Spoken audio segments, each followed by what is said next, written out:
Tempo di sfalcio dell'erba e c'è chi l'ha presa molto seriamente come è giusto che sia, come la ditta che lavora per AIM AMCPS, ma talmente seriamente che in contrada a Caimpenta, zona Stanga a Vicenza, ha sfalciato tutto, ma proprio tutto. Qualche mese fa erano state aggiunte delle piccole piante, con tutta probabilità da Legambiente.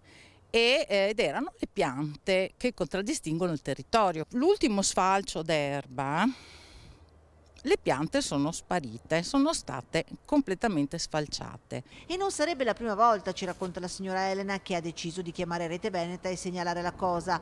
I residenti hanno provato a più riprese, ma invano a salvare le piantine riposizionando i segnali della loro presenza, ma è servito a poco.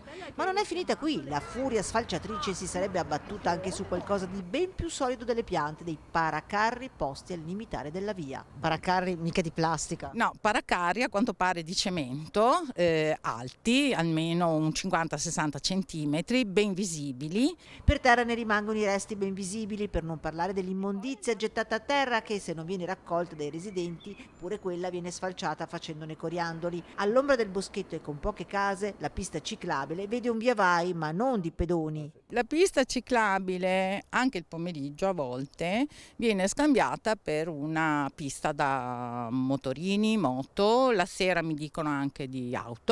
Chiara la richiesta dei residenti che noi di Rete Veneta porteremo a chi di dovere. Io chiedo che venga fatto ogni tanto un controllo. Noi qui sinceramente non abbiamo mai visto un vigile, un vigilante o chi per esso, visto che ci sono comunque vigili in bicicletta e questa è una bella pista ciclabile, potrebbero tranquillamente farsi questo giro. Siamo cittadini vicentini anche noi.